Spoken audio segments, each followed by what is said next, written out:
There is a photograph taken in 2008 that should not exist. In it, a man is being wheeled into a surgeon's office in Houston, Texas.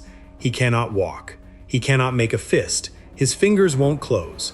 On the surgeon's table that day would sit a fistful of loose metal, screws and rods that had torn loose against his own spine, and were about to be pulled out of his back one by one. Look at that man in the wheelchair, and you would swear he had spent his life behind a desk, or in a hospital bed, or anywhere soft. You would be wrong. Because 30 years before that photograph, this same man was the most violent force the National Football League had ever seen. A running back with thighs like fire hydrants who did not run around grown men, he ran directly through them, like they were folding chairs. He once collided with a defender so hard that he knocked himself clean out of his own jersey and kept going. He once ran into a live 1,700-pound steer on the sideline, and the steer staggered. Coaches, opponents, teammates all said the same impossible thing about him. Nobody in football hit harder, and nobody had ever hit him hard enough to stop him. His name was Earl Campbell, the Tyler Rose.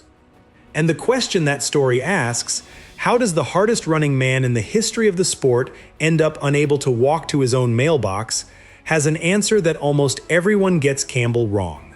Because the thing that broke Earl Campbell was hiding inside him from the very day he was born, and how he finally beat it is the last thing you will expect.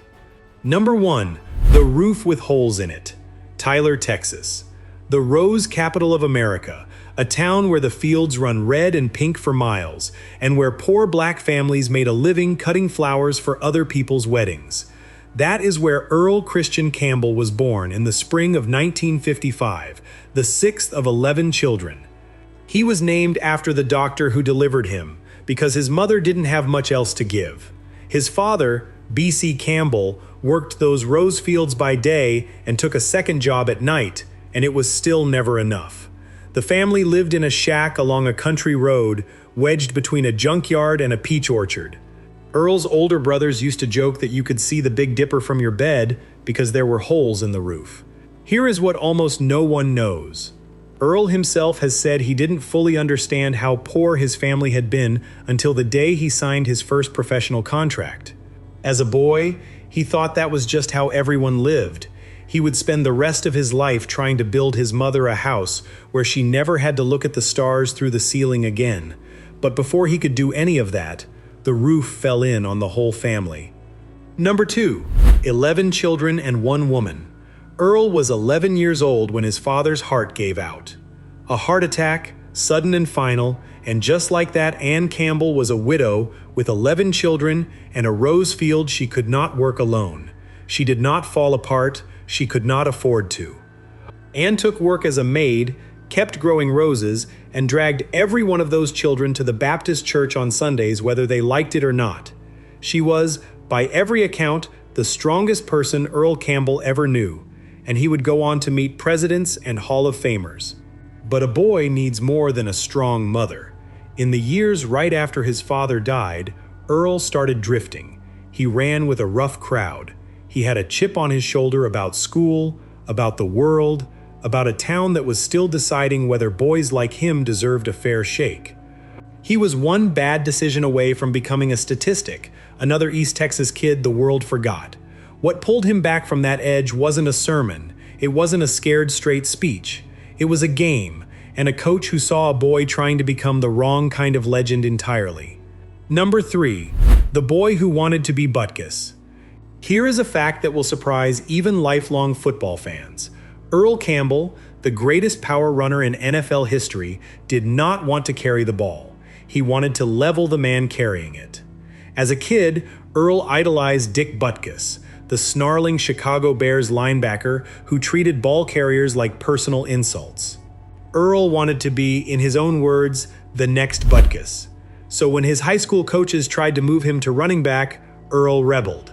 On play after play, he deliberately dropped the ball, fumbling on purpose, hoping they would give up and send him back to defense where he belonged. They cut him a deal. Play both ways. And the moment they handed him the ball for real and let him keep it, Everyone in the state of Texas understood they were watching something that came along maybe once a generation. He was 6 feet tall and built like a bank vault, with thighs the size of a normal man's waist. He didn't juke defenders. He apologized to them, then ran through them anyway. By his senior year, college recruiters were sleeping in Tyler motels just to get a meeting with his mother.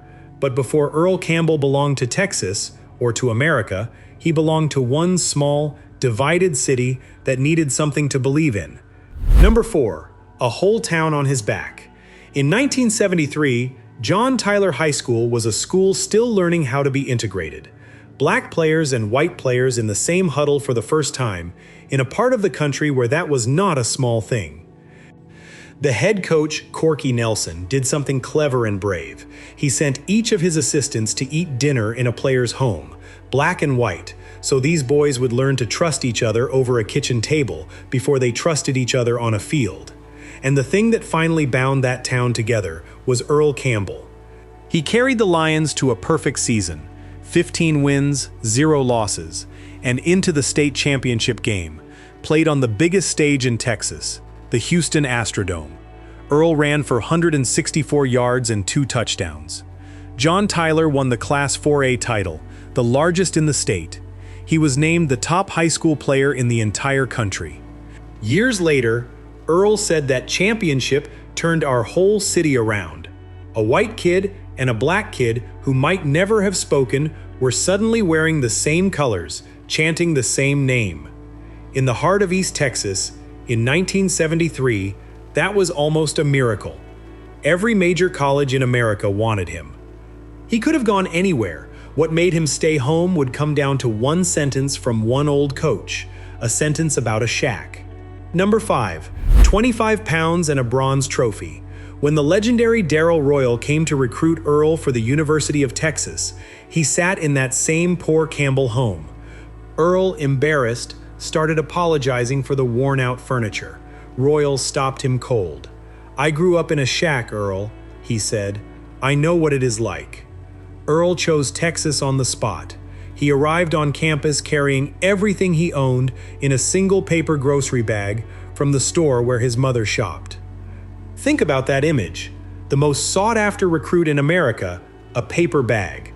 Then Royal retired, and a new coach named Fred Akers walked in with a radical idea.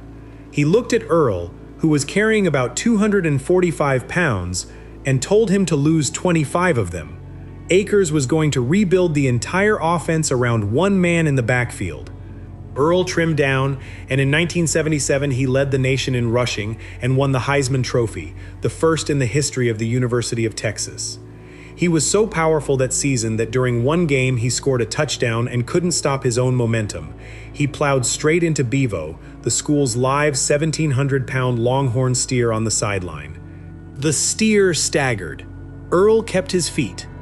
"I couldn't stop," he said later. "I was all up on Bevo before I knew it." The kid from the Rose Fields was now the most famous amateur athlete in the country, and an entire NFL city was about to fall completely, hopelessly in love with him. Number 6. Luv Ya Blue.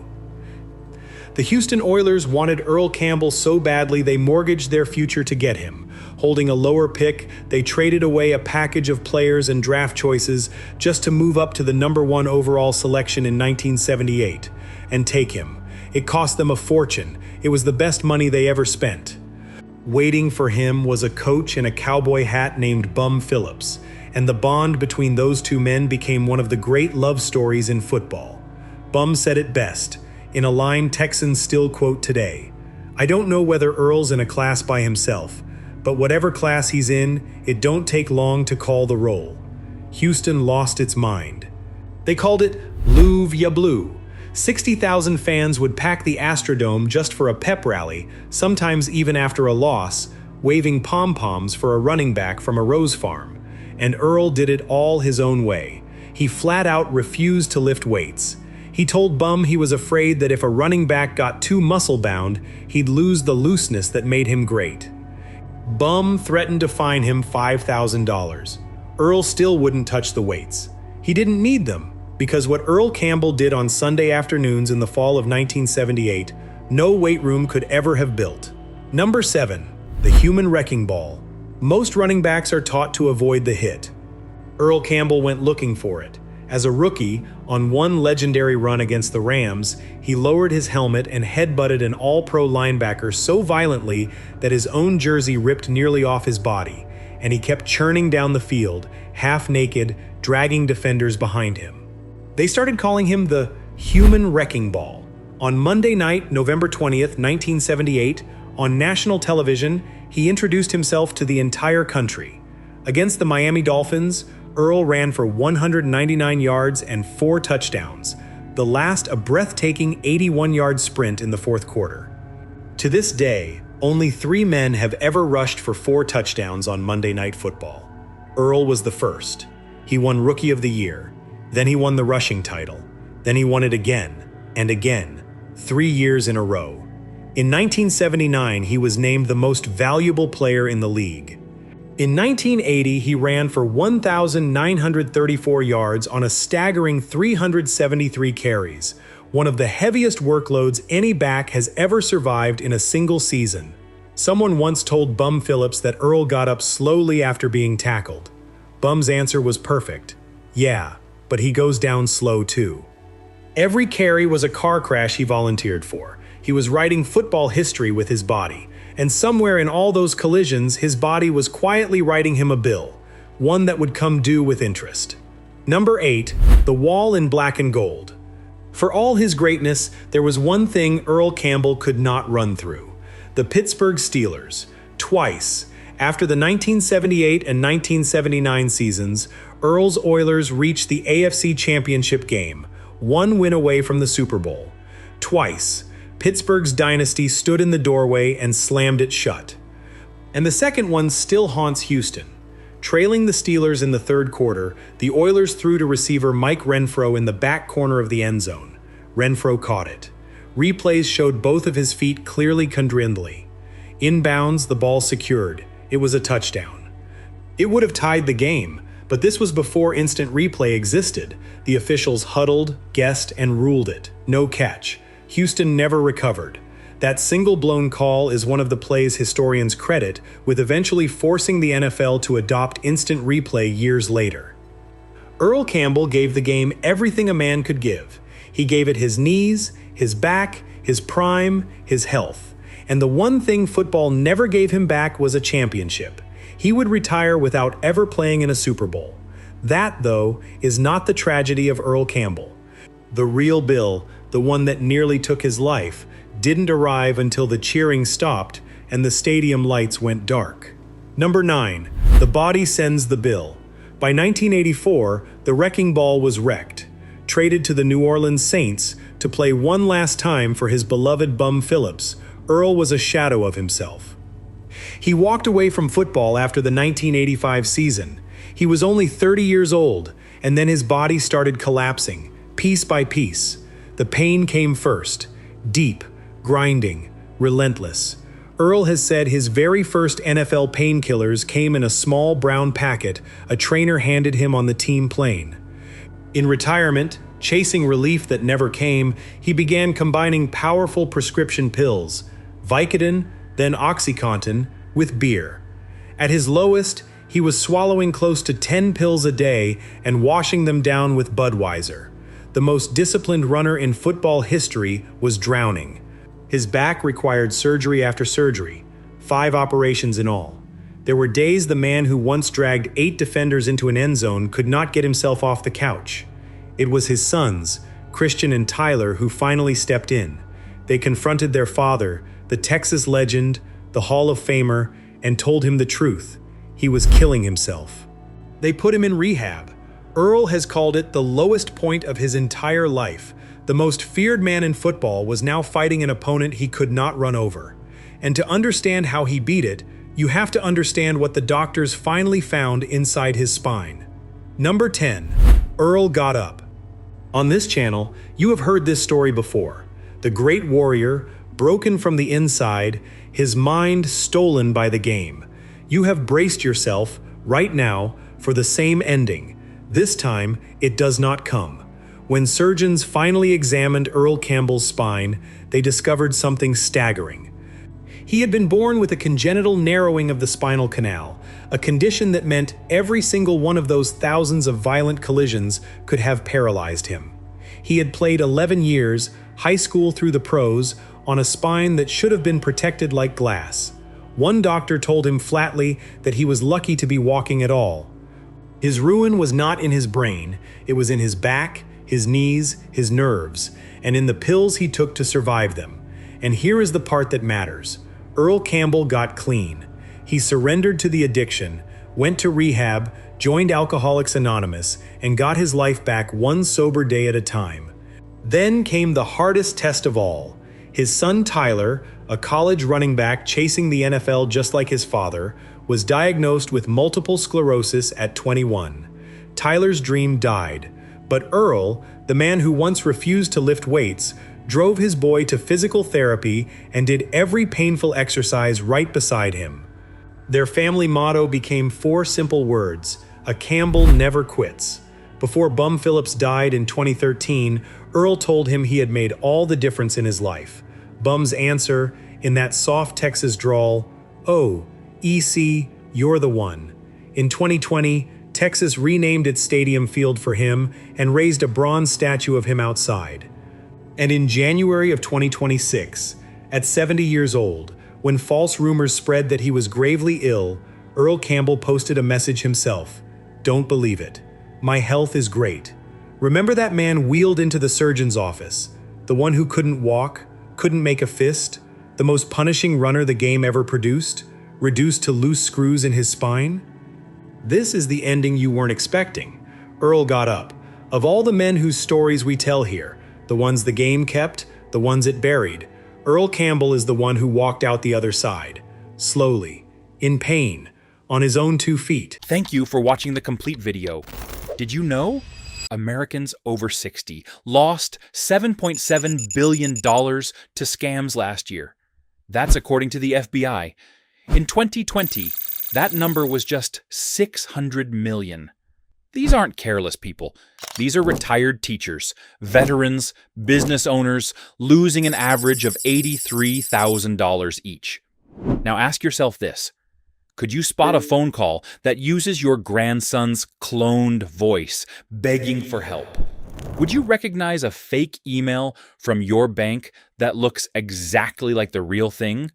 Do you know what to do in the first 60 minutes after your personal information is stolen? If you hesitated on any of those, you're not alone. And that's exactly why we started The Lookout, a newsletter with 1 email per week. No spam, no politics. Just the latest scams explained, how they work, and exactly how to protect yourself and the people you love. The link is in the description and in the pinned comment. It costs nothing. It takes 2 minutes to read, and it might save you everything. If this story moved you, take a moment and subscribe. These are the stories behind the helmets, and we tell them honestly. And tell us in the comments, if you were in the Astrodome for Luv Ya Blue or watched Bum Phillips point to number 34 on a cold Sunday, we want to hear what Earl Campbell meant to you.